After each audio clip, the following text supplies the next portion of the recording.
The most widely published book in human history reveals that we are created in the image of God. Throughout our human journey, each encounter is an opportunity to see the shared humanity in ourselves and others. Regardless of one's views on religion, each experience and each story weaves us together towards a common path. A path of transformation, a process of growth and understanding, a recognition that, at our core, we share a common destiny. What does the search for truth really mean in our lives? How can we find a sense of unity in a world so diverse and divided? As we reflect on these questions, we start to uncover a fundamental connection that binds us all beyond our differences. Welcome to Created in the Image of God, Building Vibrant Communities, with our host, Wade Franson. Tonight's episode is Ubuntu and Justice.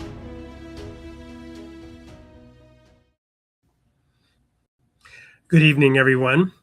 I was having such a wonderful chat backstage in the studio with our guest that I almost missed the go live time. You're going to enjoy it just as much as I have when you get to meet her.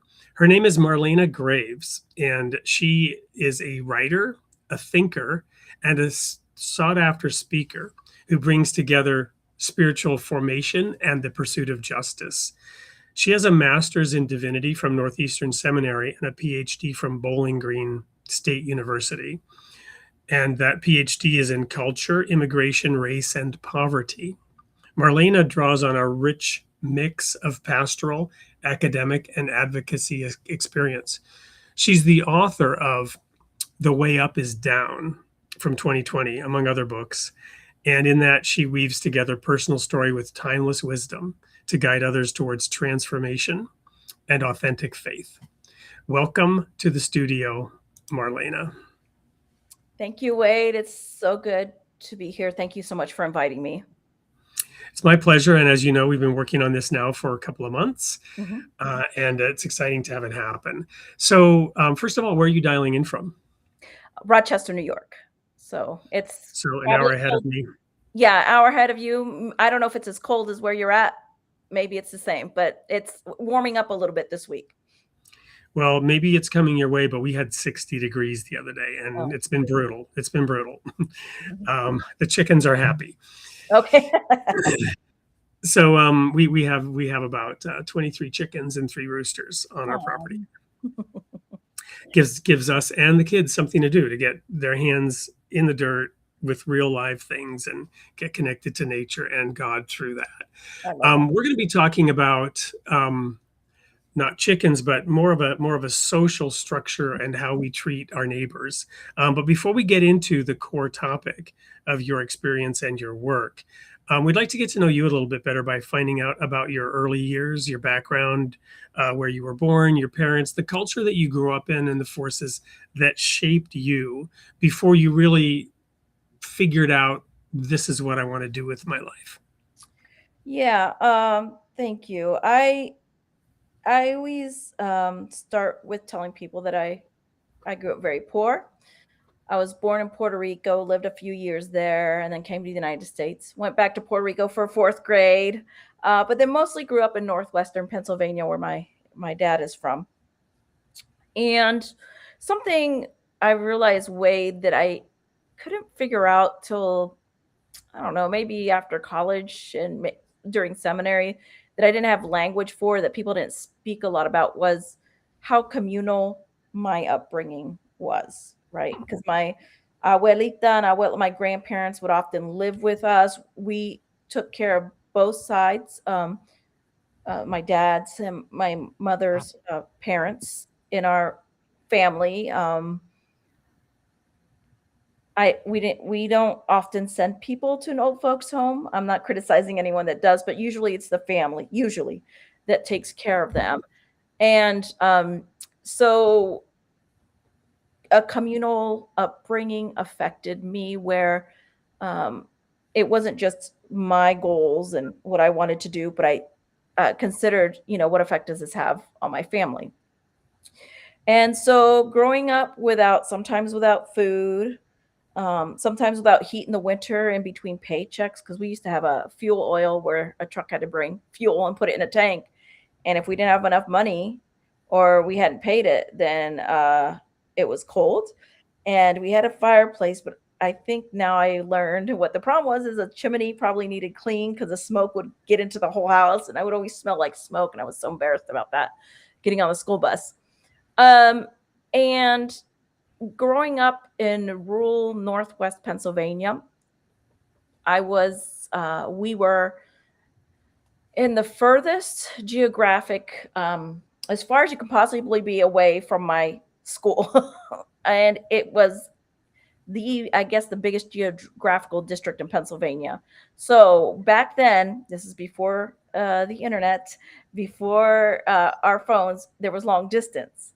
And so all my friends were long distance, and I couldn't afford to talk to them when I wasn't in school. And also, they were many, like 17 to 18 miles away, depending on which friend it was. So um, that gave me a lot of time. I didn't realize it now, but I think I was just a contemplative child. When I wasn't working or doing homework, we used to have to chop wood to get my dad gas to get to work on Thanksgiving, on Christmas. It didn't matter what day. So when rain or shine, it was wood, cutting wood. When I wasn't doing that, or actually when I was too, I would always think to myself, there's more to life than this. And even from when I was 4 years old, I remember looking up at the moon and realizing that there was something beyond. Um, and so I guess I was a contemplative child, but I loved to just sit alone in the forest, or just be alone and think about God and think about people. And when I don't remember how old I was, maybe fifth grade or sixth grade, um, I preached. I didn't know about St. Francis, but I stood up in this little wooded lot and I painted the rocks white with some extra leftover paint. I stood on my pulpit rock and I preached to my brothers and sisters and a couple other friends and the birds and the trees. Later, I found out that St. Francis did that. And because I thought, the animals are part of creation too. So, from the Christian perspective, I preached the news of Jesus to them. And I think that um, those experiences, watching my abuelita, who only had a third grade education because her mom died when she was in third grade, and there were 11 people in our family, so she had to go to work. All the kids had to go to work to provide. So she would read her Bible in front of me with a third grade education in Spanish. And I thought to myself, if abuelita reads her Bible, I should, because I love her so much. And she just modeled it without telling me every morning. She would read her Bible. She was Roman Catholic. And I started reading my Bible 2 to 4 hours a day for about 4 years. So I guess I was really shaped by biblical imagination, the teachings of Jesus. And I did go to church. I walked to a church that was a mile away with my siblings, and sometimes people would give us rides. This is the country.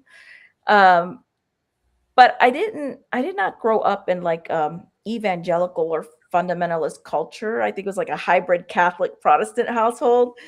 And so I never was taught by people in that culture what women could and could not do. I was never constricted or restricted uh, in my display of faith. And there are a lot of people that grew up in Christianity in America that were in more fundamentalist homes and had that experience. I did not. Um, and so I figured that if God could do stuff that he did for people in the Old and New Testaments, he could do it for me. So I would pray. I'd ask God for things that I thought were impossible, like money to go on a trip, a humanitarian trip when I was 16, for poor people. And my whole life, I've asked God, can you open doors for me? Because obviously, growing up poor, Puerto Rican woman in the country, impoverished of rural America, didn't have any connections. So often people say to me, um, I had a college students once say, Marlene, I don't know why all these good things happen to you. I was like, well, first of all, you haven't seen the hell I went through growing up. So you're just seeing this moment right now. And I know, Wade, you can kind of understand that. You're just seeing this still frame.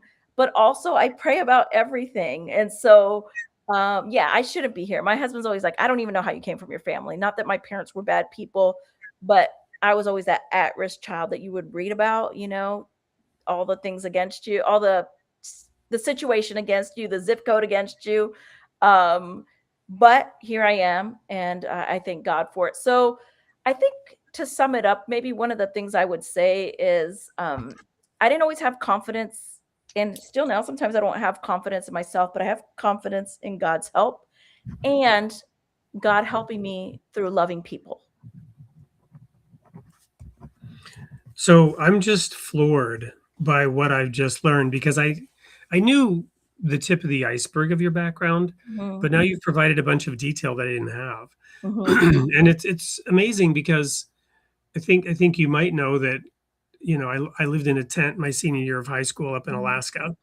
And we I had it was a by the time late fall and winter hit, I'd moved from the summer pup tent into an 8-man army tent, which I got from Army surplus for, mhm, some like $60 or something, which was really cool. But it was basically, big cloth tent. And but it had this like asbestos stovepipe, so you could have a stove in it. mhm, Um, but yeah, I smelled like smoke, mhm, right? And I was tent boy my senior mhm, year of high school, and mhm, we lived off the grid, no water, no electricity. It was a mhm, mile to the bus stop, you mhm, know, and so on. And I was just relating to your circumstances, and then I was reflecting on how you went to God and you prayed and you got answers. mhm, And yet this is balanced out by this awareness from the Bible of Jesus and his teachings around how we should be treating others and what kind of neighbors we should be. So mhm, you've got these twin things that would help people from that zip code or those circumstances or with those characteristics that might otherwise be marginalized or left behind or disadvantaged. You've got the two things. You've got God is the father to the fatherless, right? mhm, God is the help in aid in need for the widows, and mhm, anyone who needs help can go to God. mhm, But especially those who can't, who are disadvantaged, mhm, God's going to answer their prayers. mhm. Maybe not exactly in the way that they want, Yeah. but they'll get answered. But at the same time, other people shouldn't be telling people, well, we should be telling people to rely on God, but Mhm. we shouldn't be doing the proverbial be you warmed and filled, right? The Correct. statement, be Yes. you warmed and filled, but you don't give them anything to eat. You Right. just say, I'll pray for you. That's not good enough. Mm-mm. And I feel like now I'm seeing more of the background of why and how you are in the space you are, but in my view, so centered and balanced in that space. Okay. Yeah, it's interesting to hear it through someone else's eyes. Yeah. Because I mean, I did pray a lot, but I also had people that would give me rides to church, or my past, or different people helping me, and our family helping one another. I'm still extremely close to my siblings. My mom passed away. My dad's still alive, but yeah, I would not be where I am were it not for God, and also God using other good people to help me. Christian and not. So. Because as we get into the topic today that we're going to get into in the next segment, um, this topic is so important and so necessary, especially for those who might belong to a church organization that somehow misses the boat on some of this, um, or not being in a church organization and missing the boat on it. Mhm, But at the same time, this shouldn't be weaponized to be accusatory, to be judgmental, to put labels on people, mhm, but rather this should be brought to our awareness so that we can come together. mhm, mhm. Yeah. Yeah, it is. So, Oh, sorry, go ahead. well, no, I was going to say, so then tell us a little bit about the transition from, riding the bus smelling like smoke, kind of embarrassed, to reaching out, branching out, achieving success with college applications, getting on a path that got you into a different zip code. Yeah.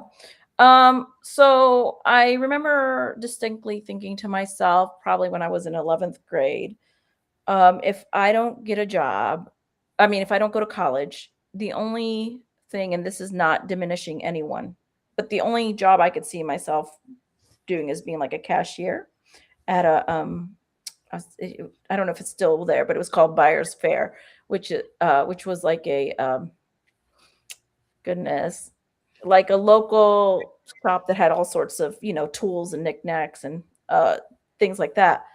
And because I'm like, I don't have any special skills in the trades. I didn't go to Votech, so I don't have a lot of options if I don't go to college. Then the question was, okay, where do I go to college? I don't know, because there's really I didn't have any.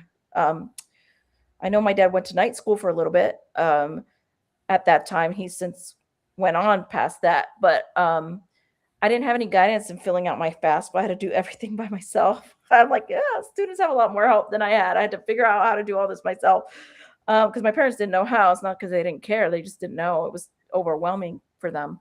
And so I got accepted in Pennsylvania, Penn State, the main campus.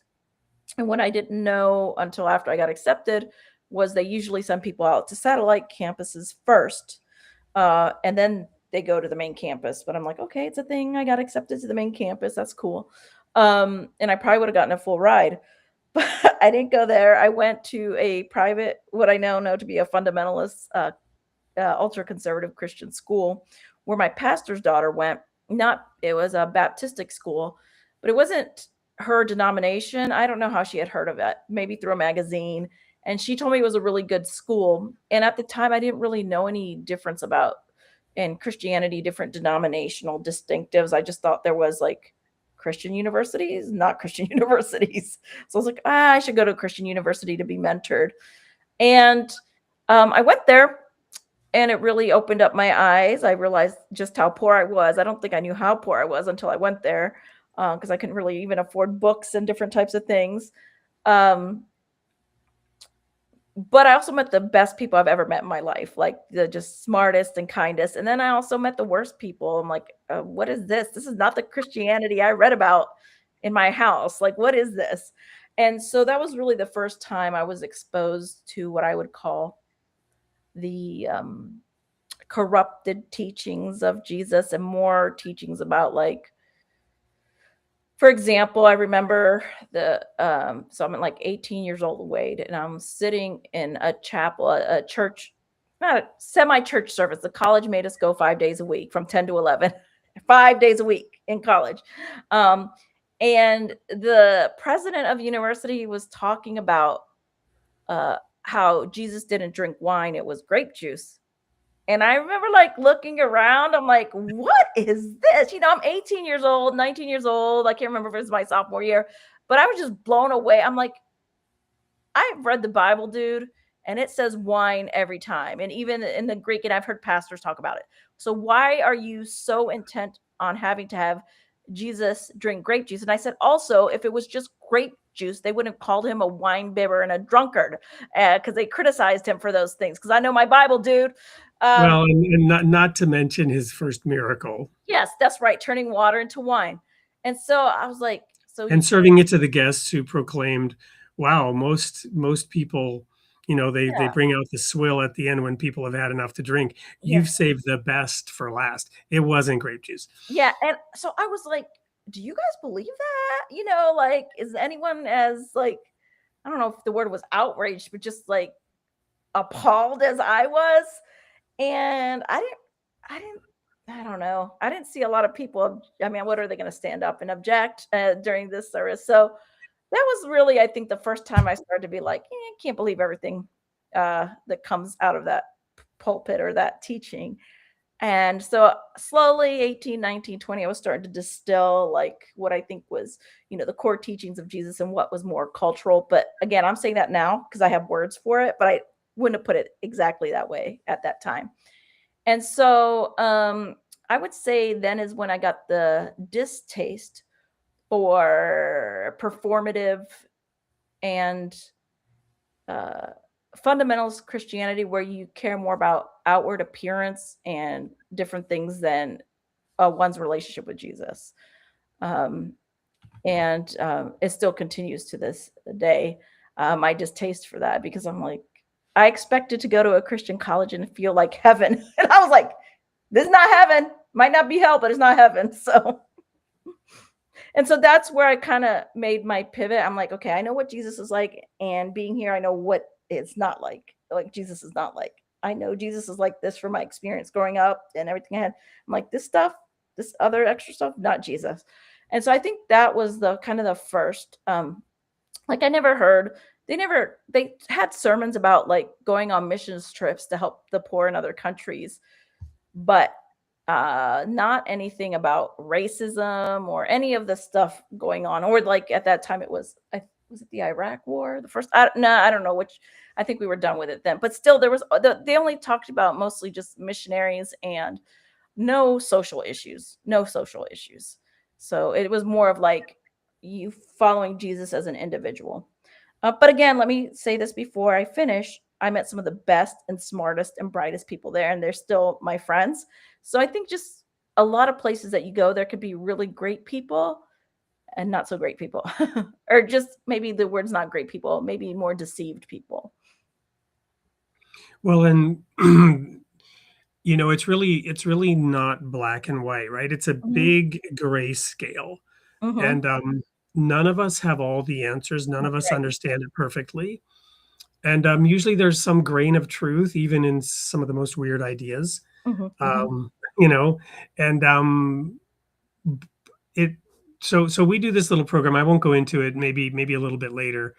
But I think session 5 and 6, or at 6 and 7, talk about how Jesus and all the other messengers of God, no matter who they were, Mm-hmm. tell you to hold fast to their teachings, to not deviate, right? But then they also say, like Jesus did, you can't put new wine in old wineskins. Yeah. So they tell us not to be rigid Mm-hmm. Mm-hmm. and not to and not to be closed-minded, to remain open to the divine spirit, to the Holy Spirit, to the teachings from God and how they breathe and how they live, right?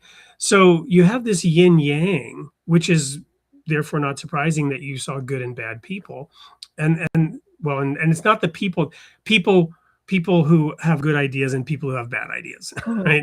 Mm-hmm. People who have a good perspective on this, that, or the other topic, Yeah. and people who have a Yes. bad perspective on this, Yes. that, or the other topic. And all variations and all shades. And the idea of consultation and discussion, if you're open to it, is where, iron sharpens iron. Mm-hmm. Yeah, and I like how you put it, because it's like a spectrum, right? It's not, you're right. There's a spectrum. And also we have to take into perspective how those people grew up, what they were exposed to, what they weren't exposed to. And I just thought, hey, everyone would obviously knew what I did, but that is a young mind's view when you're like 18 or 19 years old. So hopefully I'm a lot more gracious than I was back then, in my mind at least. Well, I think that's a perfect place to go to our first commercial break. When we come back, we'll dive into a little deeper about what happened after that experience. Where did you go next? Mm-hmm. But first, a word from one of our sponsors. We'll be right back. There's a growing movement of people rethinking what their faith really means. Many Christians feel their old version of faith no longer fits, and they're looking for something clearer, something real. David Gashi has become a trusted voice for those searching for a more honest, examined kind of belief. In this book, he explores 40 teachings from all 4 Gospels, focused on what Jesus said about living a moral life. It has been quite a while since a focused treatment of the moral teachings of Jesus has been attempted in Christian ethics. The last major effort was over a century ago, during the social gospel era. This book brings that conversation into today, clear, timely, and finally updated. It's written for preachers, teachers, seekers, skeptics, and anyone unsure of what their faith truly asks of them. Each chapter breaks down the language, context, and meaning. The focus stays on one thing: the moral teachings of Jesus, and what they could mean for us now. David Gashi shows that Jesus' moral vision is thoughtful, challenging, and deeply meaningful for modern life. The Moral Teachings of Jesus, Available now on Amazon.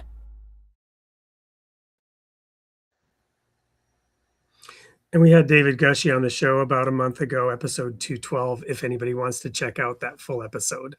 But you were experiencing your own journey of understanding how the moral teachings of Jesus were or were not adopted. So what was the next step you took after that experience? I assume you completed that program and got a degree, or did you move on partway through? Or Yeah, no, I finished. I got a bachelor's degree in history and secondary education and a minor in philosophy.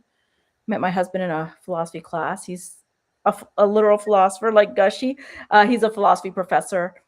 And so we went, he wasn't at that moment, but we went to school for him to get his PhD, and we kind of moved around for that for him to get jobs. And I was just the more I saw, the more when I'm like, oh, I think I was wrong about that. Different things that happened in the world. I was taught one way, and I'm like, it absolutely has to be this way. And I'm talking about like more political things. And I said, well, if this happens, then I will change, or if this doesn't happen, I will change my mind. And wow, it didn't happen. So I had to back up and re-examine, like, what did I think about politics? Because I said I had to make a turn, because I said, if this is not true, then I can't keep believing this just because I want to. There's no evidence of it. And so also just working in nonprofits with the poor, a lot of the jobs. So my husband moved around we moved around for his education before I got my PhD a little bit ago. And I would just pick up nonprofits jobs that I was qualified for. I did get offered a teaching job, teaching 11th grade government in one of the poorest counties of southeastern Ohio, where my husband was getting his master's at Ohio University, not Ohio State, Ohio University. And I was also offered at the same time a job in a nonprofit that paid like $10,000 more and had better benefits. So I took the nonprofit, and that closed the door, Wade, on my teaching career, because I could have went to the teaching way. But so I did a lot of since that time, I worked with a lot of poor people. And now I think a lot of the jobs that I had now require masters of social work degrees. But then my education experience allowed me to do them. And I saw poverty in Appalachia. That's how they say Appalachia.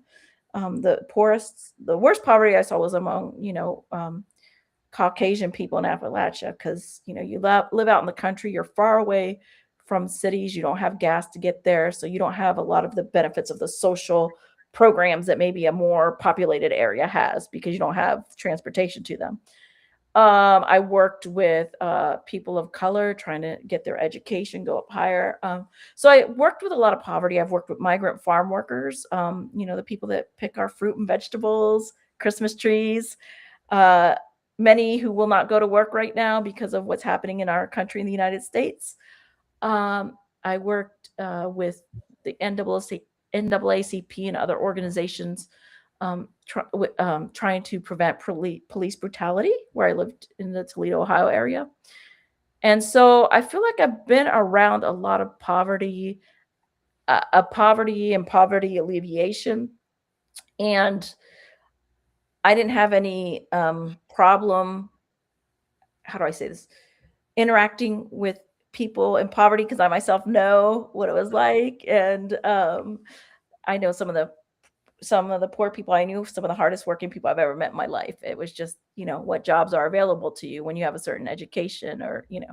So I think that helped form my worldview. And I would tell you this was probably a crucial and transition point when I was in southeastern Ohio, and government funding was cut for the programs, for the food programs and the educational programs I was a part of. It wasn't because, we were targeted, our particular nonprofit at Ohio University. It was just the entire state of Ohio.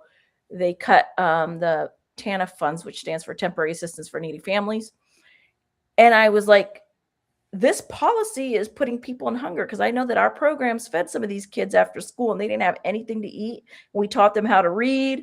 And I was just flabbergasted. I couldn't believe that politicians would cut the funding from people that needed it the most. This was not misused funds. These were funds to the poorest people in the state of Ohio. And then that's what I was like, okay, there's something wrong here. Why are these getting cut when they're being put to such good use? And so that was a major transition in my life. I'm like, okay, there's something wrong with policy here. There's something wrong with policy. And the other thing was, I had a lot of my fellow Christians tell me, well, it's not the government's job to help the poor. That's a Christian job. And I'd be like, well, that's fine and well, but do you have enough money to fund someone's insurance for a year? Just one family's insurance? Like, we literally don't have enough money to provide all that is needed for the number of people in America in poverty. So the government needs to help, because there's no way the church is going to do it unless we cut all of our incomes by like 75 to 80% and give the rest of it away. And I don't even know if that will make it. So that's when I really had a significant change, because before I was taught, it's the church's job to provide, or, nonprofits, it's not the government. Well, it turns out we can't provide for that many people on a mass scale without the government. Yeah, it's a fascinating set of challenges, right? And many dimensions to it. I'm reminded of a quote by Einstein. It's my favorite quote. I've used it frequently on the show. He said, "Things should be made as simple as they can be, and no simpler." Right. So we don't want to oversimplify, but at a high level, the church and that social moral conscience that is extremely clear in the teachings of Jesus. And by the way, Moses, right? If you think about Moses and when he lived, and you go back to that time, and so advanced in terms of its social teachings. Yeah. We can look at it anachronistically and judge it, with the lens of what's called presentism, right? Which is a negative, view of things in the past based on our standards of today. But the Bible and religious leaders have always taught this same thing about caring for the poor, taking care of those who are in need, and who is my neighbor, who is my brother, any and everybody.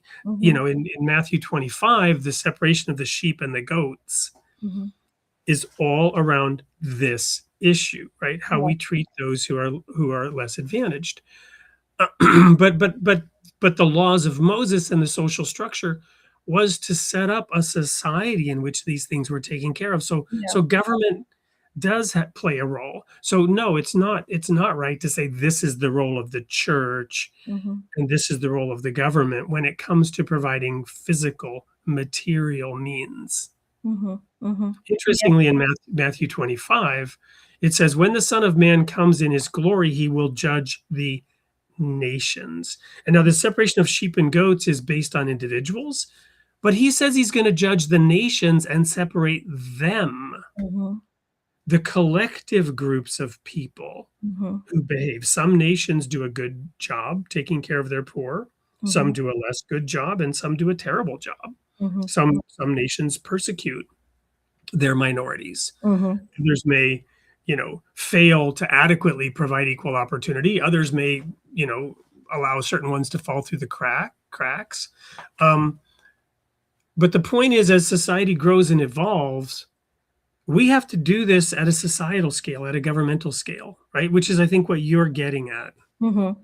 Yeah, I think it's both individual and governmental. So I think when we think about justice and, everyone's problem is my problem. And some people say, well, no, that means you don't have boundaries. But what I mean is, if you don't have some of the basics, food, education, water, electricity, whatever, that is now my problem.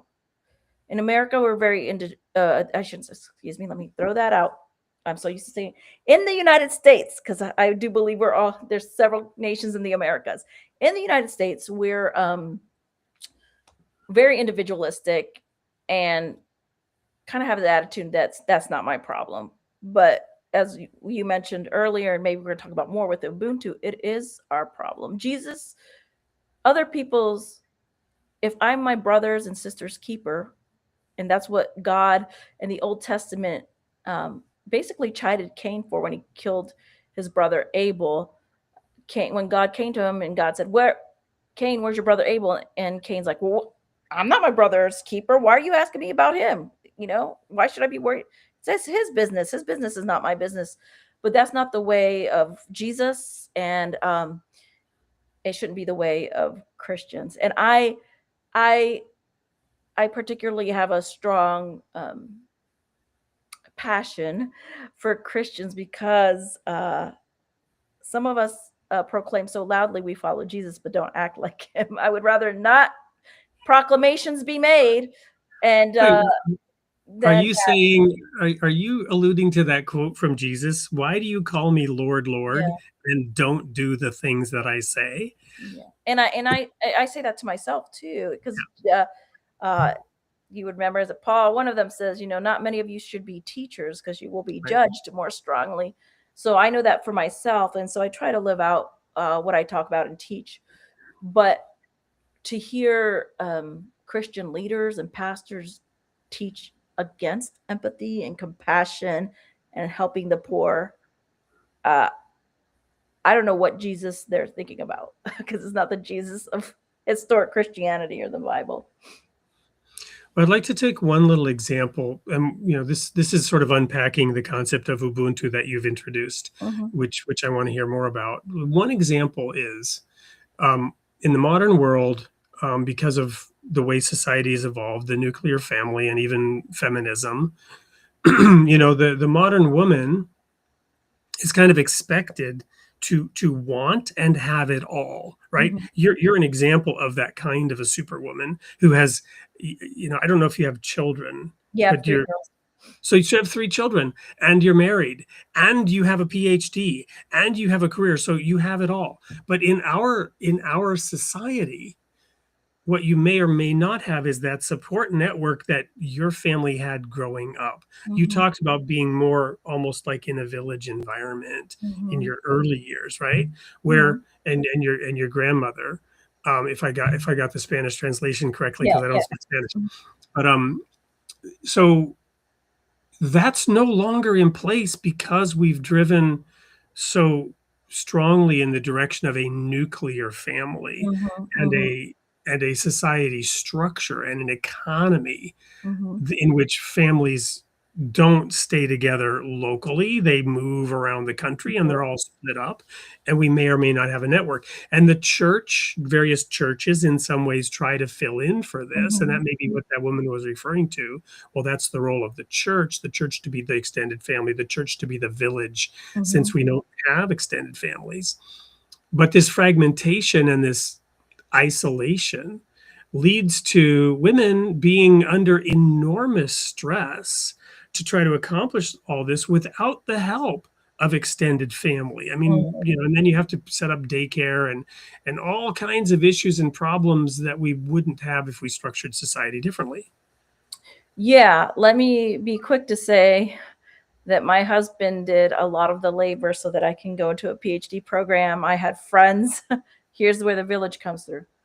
I'm like, I can't go to my daughter's soccer. Can you take my daughter to soccer practice? So we had to rely on my husband's mother a lot. Like, I could not get my PhD by myself. I relied on a lot of people, including my pastors, my husband, people from church, friends, to help me out, because there's no way I could have done it by myself.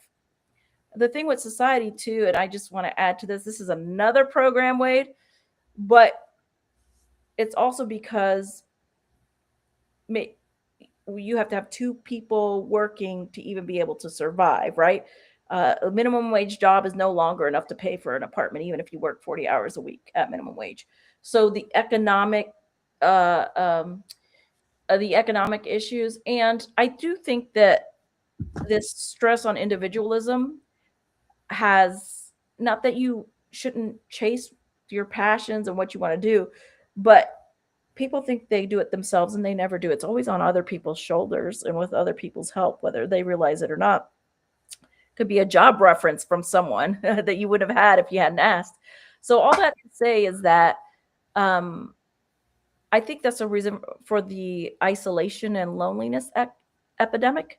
Now, there is that even in communities of color, but I know that maybe you know more than I do.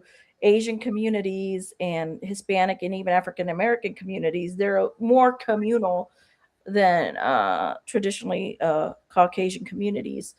Um, and so, yeah, I do think that we have the false idea, the false notion that we got to do this by ourselves, but we cannot. I could not, and I still can't actually. I still cannot do it. I can't be in 7 places at one time. I mean, right now, my husband is with one of my daughters and another's doing something so that I could be here talking to you in peace. Yeah. So tell us a little bit more about Ubuntu before we go into the break. Yeah, thank you to the African and African American communities for putting me onto this. I read a little bit about it in my PhD program. But what I love about it is that they believe every single person is a genius and that we have something to learn from them in a community. Now, people can reject the community or they can go rogue and hurt and harm and destroy, like Cain.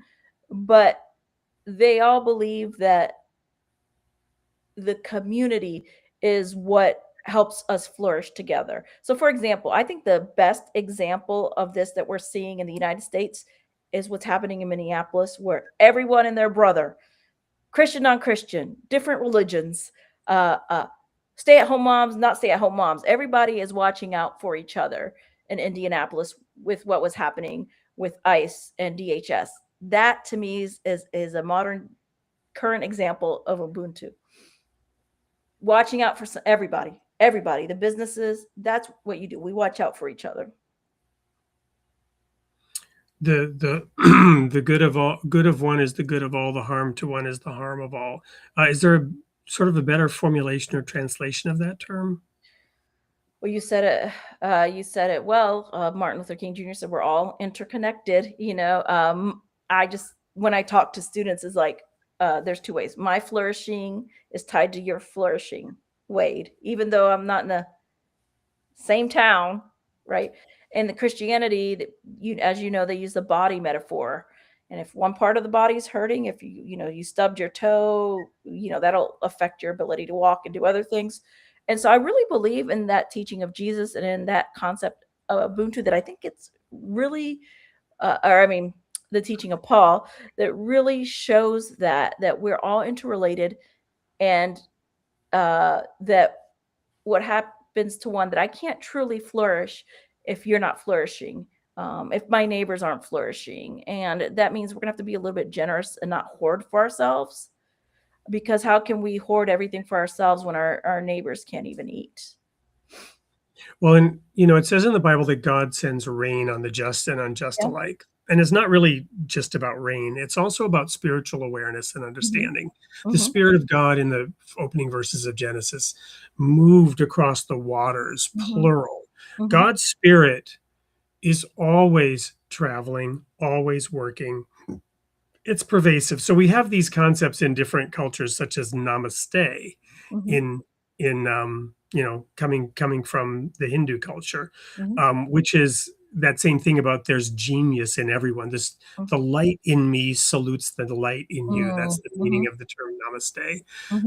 And concepts like this exist all over the world with all peoples who are seeking, to understand and to build, a just and equitable society.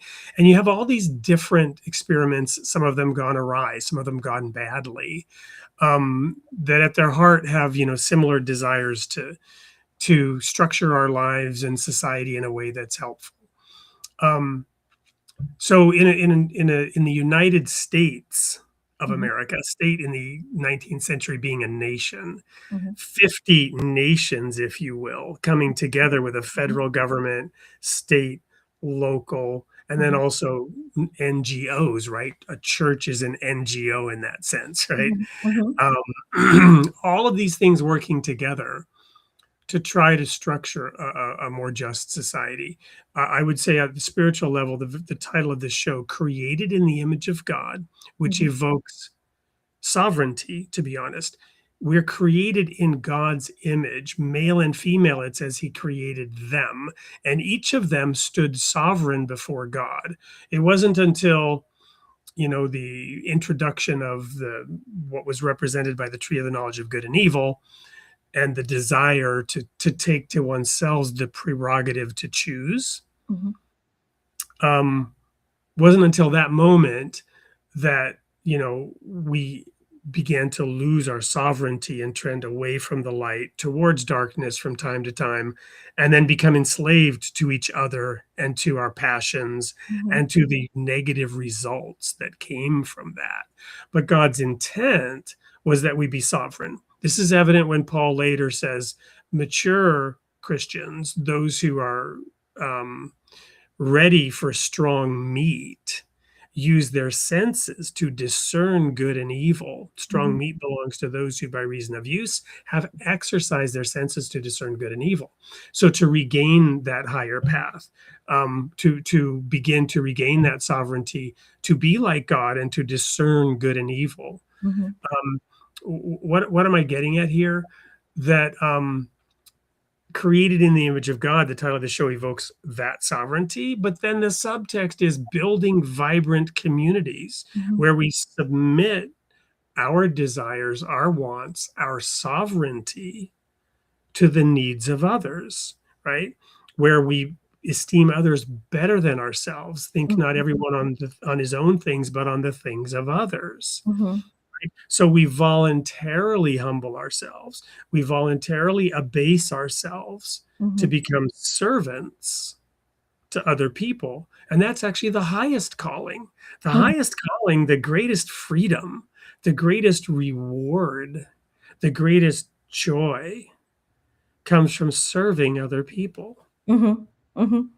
Yeah, and it reminds me, and this is where some corrupt Christian theology comes out.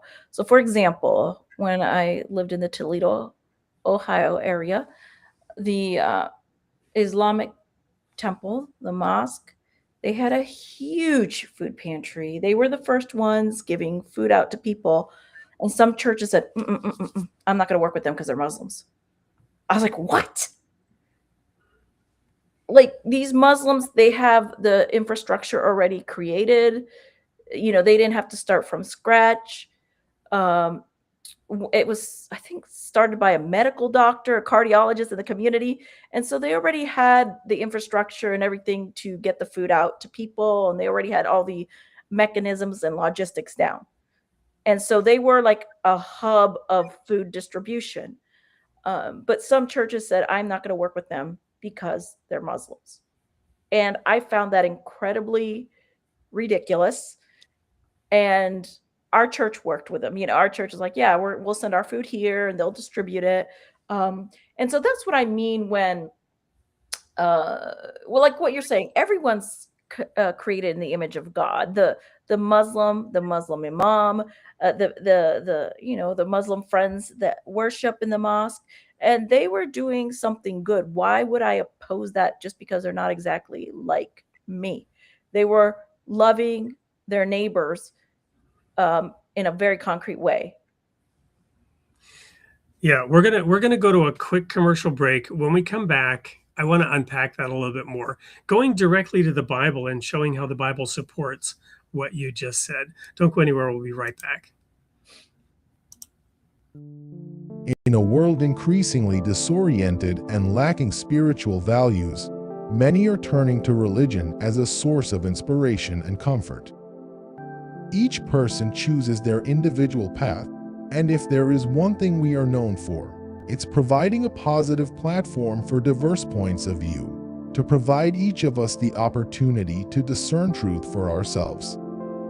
Something or Other Publishing is proud to announce the creation of Royal Falcon Press imprint, to feature the unparalleled talent of multiple writers who will bring uplifting and thought-provoking contributions to the body of religious literature, offering current spiritual insights and practical solutions to the challenges we face. Let's grow together as one of the most substantial spiritual communities on the internet. Register and explore a new way to achieve universal wisdom, and reinforce your faith with all the surprises Royal Falcon Press has in store for you.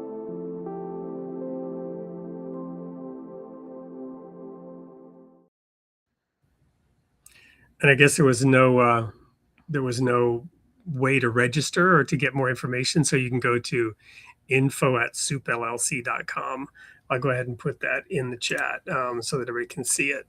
Info@soupllc.com. That's from Something or Other Publishing, also known as Soup Media now, in the Royal Falcon Press. So right before the break, you were mentioning a mosque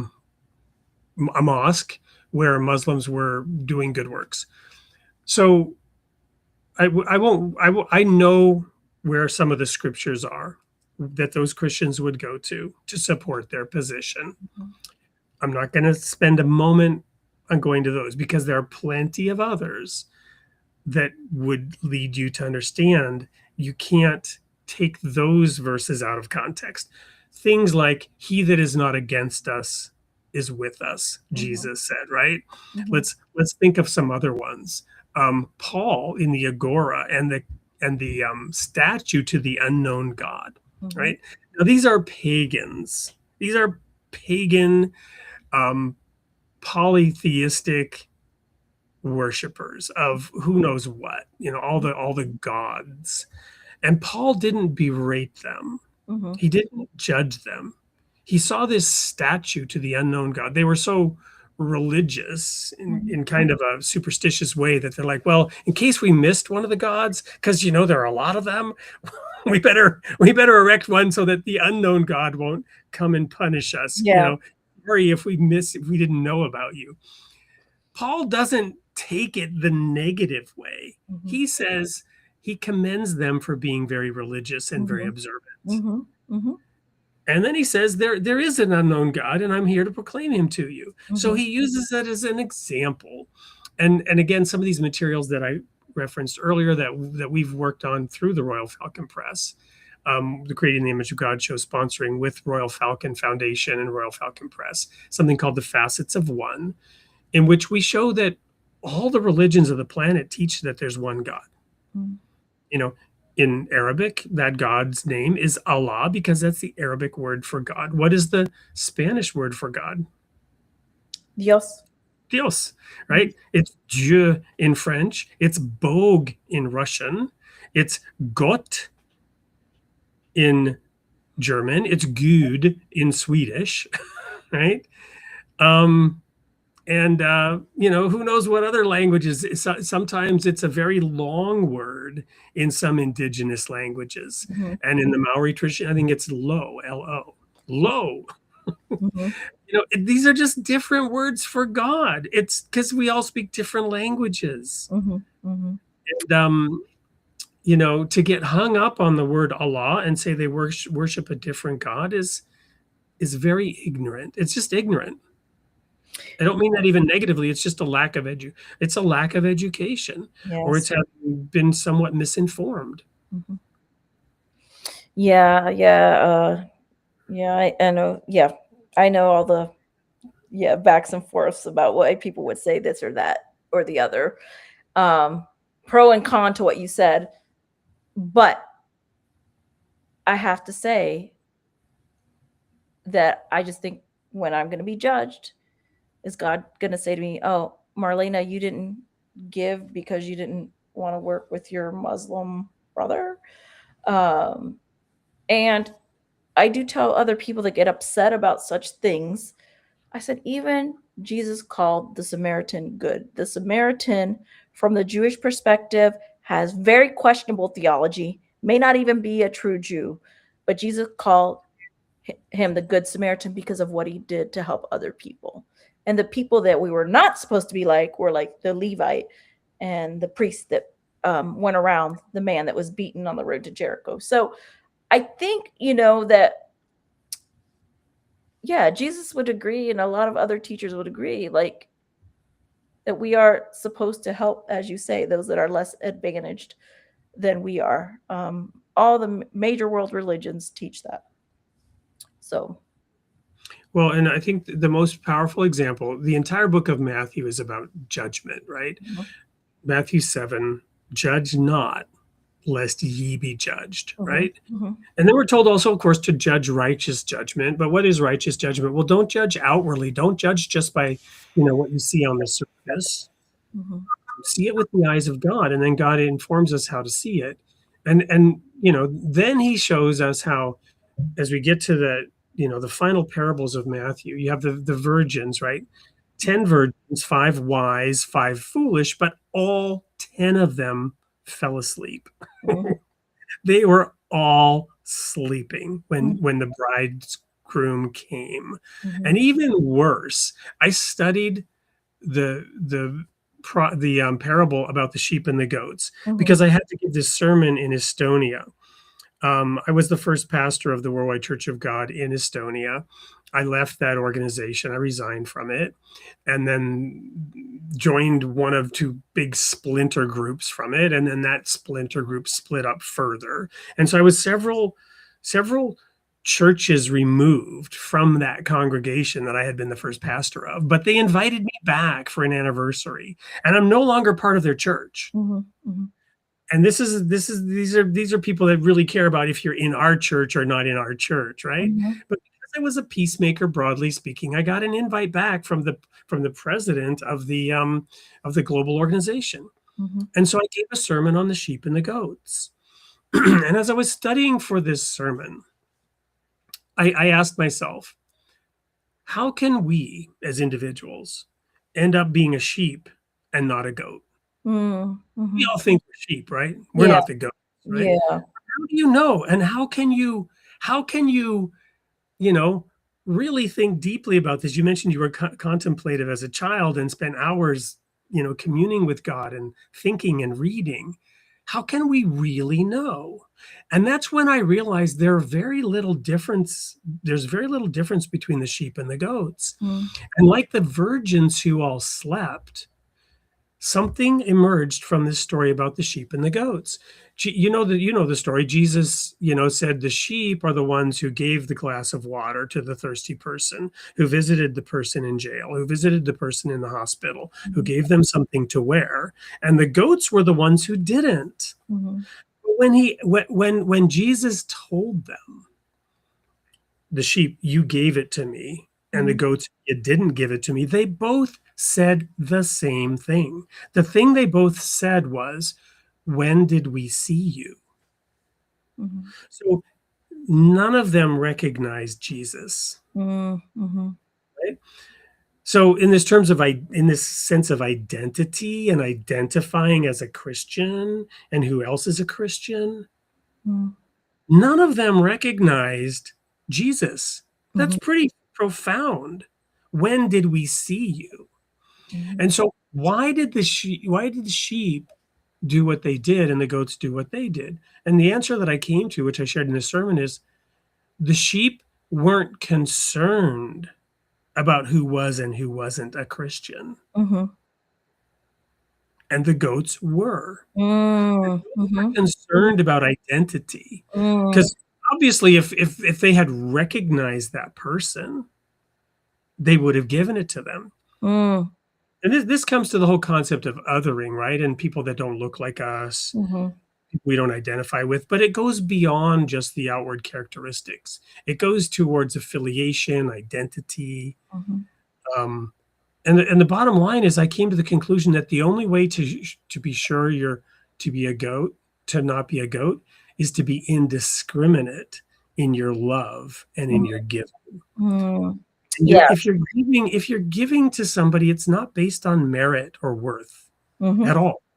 Yeah. And God spared my life in a supernatural accident when I was 19. I was in a high-speed chase with the state troopers pursuing me, Mm. and I ran off the road at 100 miles an hour when God spared my life. And I Mhm. think that was a pivotal point, because I realized God didn't do me a favor because I was being a good boy. Mhm. Mhm. Yeah. Yeah, I mean, yeah, God doesn't want us to show selective compassion and love, and that's what some people are doing, and Jesus teaches against that. Everyone's flourishing is tied to my flourishing, no matter what your identity is.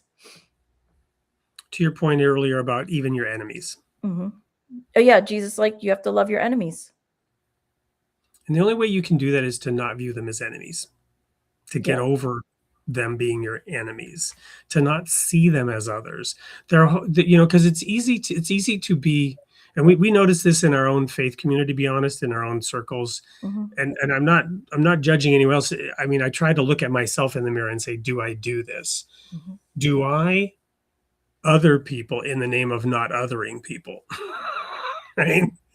Do I other people who I believe are othering people? Yeah, no, I got you. Yeah, the people that it's hard, the people that are hurting other people, that's hardest for me. And I have to remember they're human beings made in the image of God, and God loves them. And so I cannot dehumanize them the way that I see them dehumanizing other people. Because I could do the Amen. same thing because of what they're doing. Well, and the bottom line is they have their reasons for doing what they're doing. They think that they're right. Mhm. They think that their discrimination is correct. Mhm. Just like I think my discrimination is correct. Mhm. I'm discriminating against them Mhm. because they deserve to be discriminated against. Mhm. Says who? Mhm. You follow me? Yeah, I mean, Jesus is scandalous. So Jesus scandalizes me with the kind of love he requires of us. And I will be the first to say I do not do that perfectly and that I ask for God's help continually. None of us do. So Mhm. we're gonna not go to another commercial break. We're gonna just jump right into some audience comments here to conclude. But before we do, is there anything you want to share? Because I shared some of my thoughts here, and I want to make sure you have ample opportunity to respond to any of that. No, you said a lot of really good things. It's just, I guess, um, I think I would say, as a Christian, I would say we as Christians can not say we are not our brothers and sisters keepers. It's inconvenient. We're not their saviors, but we should be concerned about others people's welfare and flourishing. It doesn't mean we could provide everything for them, but like you said in the opening, we can't say, "Hey, you're hungry, you need something to eat. God bless you. I'll just pray for you." No, be well fed. No, if we have the means to help other people, we need to do what we can with what we have. Well said. So let's go into a couple of audience comments or questions. This one was back when you were sharing your background.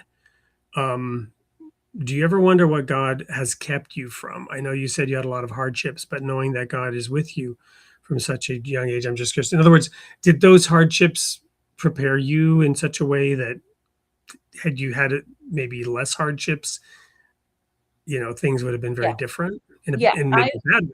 Yeah, I actually wrote a book about that, A Beautiful Disaster. But what I'm saying is I would never wish hardship or suffering on anyone.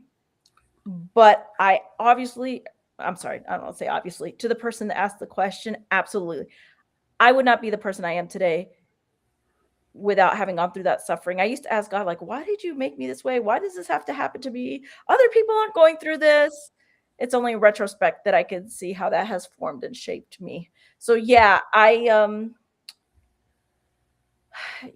yeah, I mean, I could have gone down so many paths to cope with the difficulty and suffering, but I think just being, for me, being rooted in scripture and God's word and knowing that God cared for me and loved me and listened to my prayers, I think kept me from trying to cope with it myself in negative ways. Not to say that I didn't ever do anything wrong, but yeah, I do not think I would be the person I am today without having the life I lived. So, Yeah, here's another one similar, maybe slightly different, from Holy Mustard.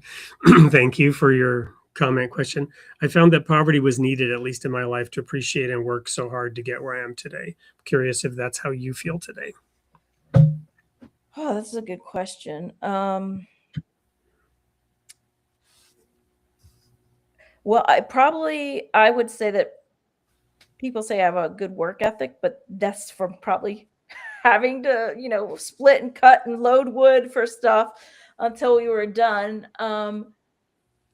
Yeah, I mean, and saying this to Holy Mustard, um, I just am careful to say that I am not the only reason that I am where I am today. It's because of the grace and the goodness of other people.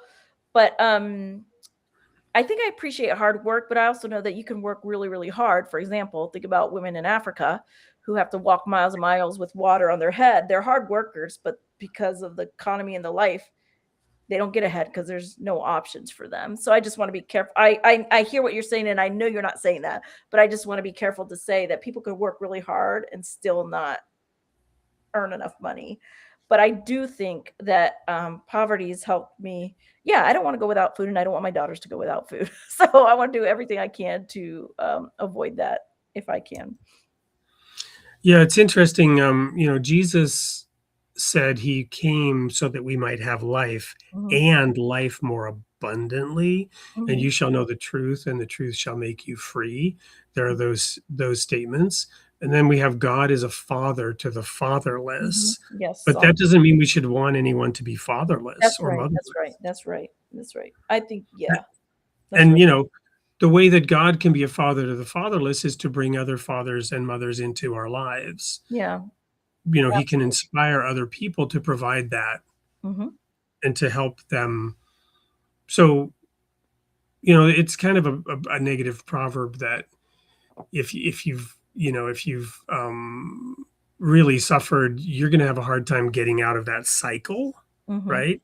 Um, but with God's help, we can overcome those challenges that we had and retain the empathy and the desire to help others. Hmm. Um, there were times when, in my experience, I felt completely abandoned, Hmm. very painful, and that was worse than the circumstances Hmm. themselves, Yeah. is to feel like there's nobody who cares, Yeah.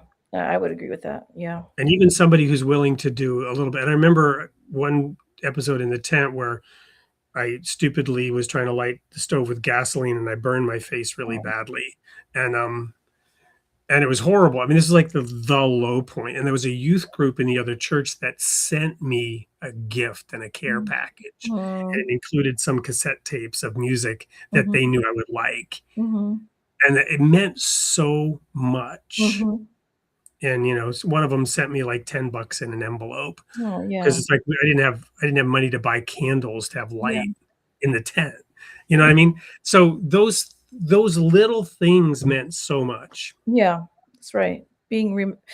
I like how people saying, you've probably heard this, being remembered remembers us, puts us back together. So if you have the nudge to write someone a card, to call them, to send them a text, please do that. You never know how that works. To send a care package like Wade was sent, please don't let that go by. Um, so I think this was related to when we said, "Why do you call me Lord, Lord, and don't do the things that I say?"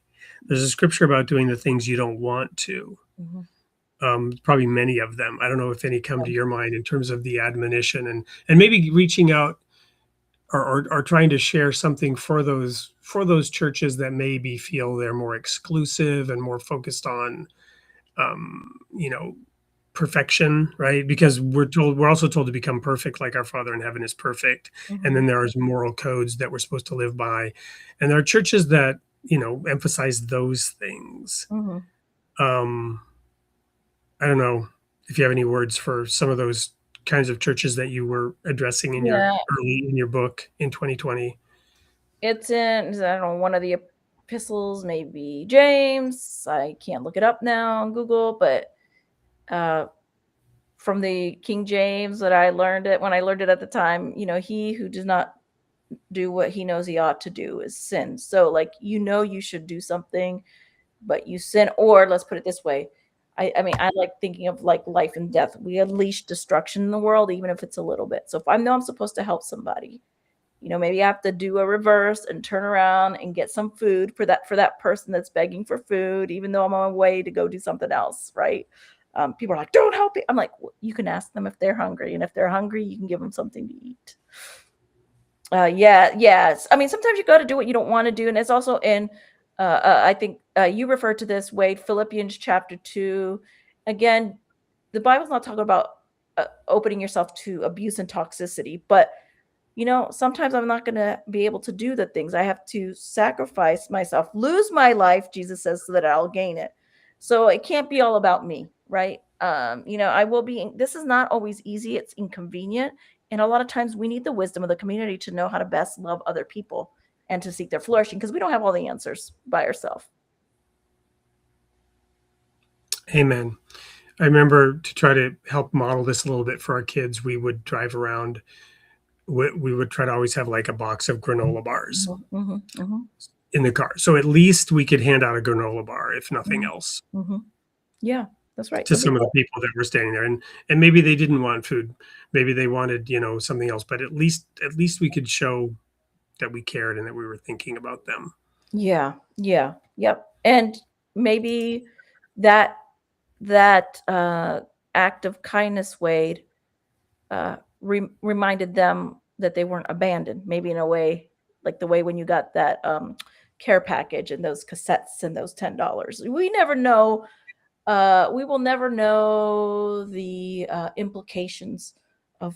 I say people about following Jesus. We will never know the implications of obedience. Maybe one day someone will, in the hereafter, will learn. But you remember that time when you gave me something? It's probably good that we don't know. People get big heads or something from every good deed they did. Well, and we're out of time. We're actually over time. I didn't realize how much, because I was really enjoying the conversation. Mm-hmm. So got to wrap it up. But there's one more comment here, and then I'll invite you to provide closing remarks. This one, he also condemned people doing wrong by him, though, turning tables over, etc. Right? Yes, Of right. course, the context here is not individuals, but rather a structure and a system, right? The money changers Mm-hmm. in the temple. It Yeah. was a society, it was a system, Mm-hmm. right?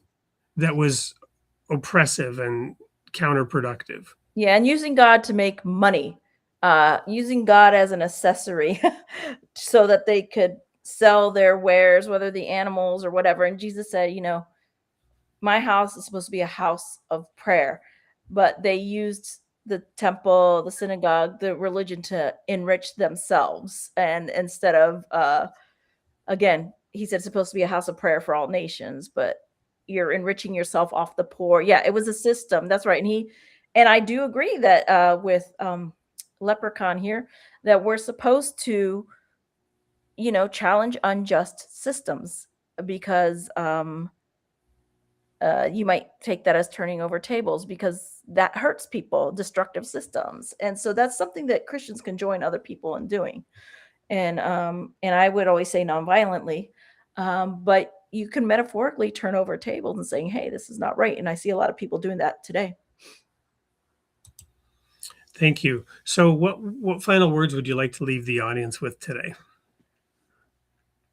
That's a good question. Just do what you can to seek the flourishing of the other. And if you don't know how to seek other people's flourishing, start where you are in your local community to seek others flourishing. And if you don't know what to do, depend on the wisdom of the community. You can come up with what your neighbors need together. Your neighbors and people in the local community know what they need. And maybe you can just join them, because that's what I have to do. And the first thing is to get to know them, right? That's right. So we didn't really emphasize your work enough. I've just put in the chat. The Way Up is Down, right? By Marlena Graves. And I don't actually see your name being, so I'm going to put that in here too. Just so that if anybody isn't aware of the spelling, there it is. Did I get that right? Mm-hmm. Thank you. So they can look up the Way Up is Down by Marlena Graves. They can find you, possibly. Do you have a website? Yeah, MarlenaGraves.com. MarlenaGraves.com. So, what can they expect to find at your website? A variety of books, right? And what else? Yeah. It needs to be places that I've spoken. If they want to contact me through email, they can contact me there. I think articles I've written or links to them, they'll find right on there. Awesome. And I hope you will check out Marlena and her work. And I would love to have you back to dive more deeply into these topics. And what are you working on now? Is there something new coming out? Yes, I owe a manuscript, me and my husband, to InterVarsity Press. It's going to be on Matthew 11:28 through 30, where Jesus says, come to me, all you who are tired and exhausted, and I will give you rest. And so I'm trying to flesh out maybe what that would mean in our current context, in our contemporary environment. What does Jesus mean by rest? And how can I have rest when everything is stressing me out around me? So that's kind of what we're thinking about. And okay, what does Jesus mean, and how do we work that out into our lives? Wonderful. So obviously, if you're still working on the manuscript, we don't have a publication date yet. But as it gets closer, and as we have something on the horizon, let us know, because I would love to have you back. Thank you. It's been a real delight to be here, Wade, and to work with you. And I know you're an hour ahead, so you may need to cut out early. We're going to do one more thing, which is to air the sneak peek, which is a few minutes. If you want to hang around and chat afterwards, you're welcome to. Otherwise, you and I can catch up later. Okay. But I will let the audience know the tagline: "You are created in the image of God, and God loves his creation." Stay tuned for another couple of minutes to see who you can come and listen to next week. See you there.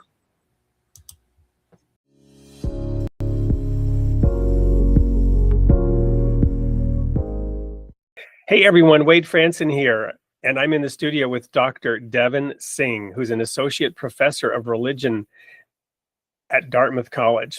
But not just any religion. You may have heard of the health, wealth, and prosperity gospel. Well, I think Devin is sort of the anti-prophet of that. We'll find out. Maybe he's a non-prophet prophet. In any case, his focus is economics, and the show title is God, Mammon, and the Ethics of Exchange. Welcome to the studio, Dr. Singh. Thank you. Great to be here. Well, it's a pleasure having you here, and I'm really excited about having you on the show. This is a topic that's of deep concern to me as we try to navigate towards a more just world and build the kingdom of God. And without understanding this topic, we're kind of at an impasse and clueless. Your focus is on economics and religion and faith. Why?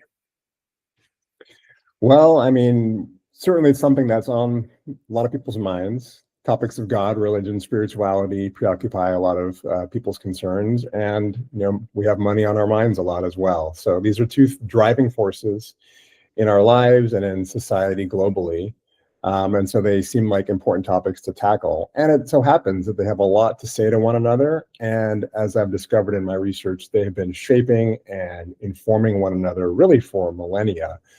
Shaping how each side of the equation, if you will, the God side and the money markets economic side, understand themselves, understand each other, and are represented in the world. Well, I think as society becomes ever more complex, and as the human species integrates globally on a planet that since the 60s we understand from Earthrise, the planet seen as from space, is the Garden of Eden, a blue-green jewel floating through space. And this is it, and we got to get it right here. Traditionally, religion, and this is all over Jesus' teachings, has taught us personally and individual to not serve two masters, to lay up treasure in heaven, to be just stewards, but it's been more at the personal level. And what we're talking about now, economics, is how to take that personal responsibility for true, right, ethical management, and then somehow build a society that integrates that into our economic theories. Is that sort of what you're working on here? To an extent, yeah.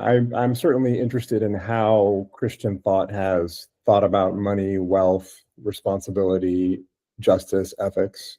Often I focus on where it's gone wrong and where I point out the ways that it has perhaps surprisingly or counterintuitively added to some of the problems and complications that it's trying to address. But I'm certainly interested in what it, in terms of its kind of moral and ethical teachings, might contribute to thinking about more just and sustainable societies. Absolutely. Well, I can't wait till 224. Episode 224 on February 24th. There's some amazing math going on there, some economy of numbers, right, going on. Yeah. And I'm looking forward to that date, and you should too. Be there for an hour with Dr. Singh, February 24th, God, Mammon, and the Ethics of Exchange. We'll see you there.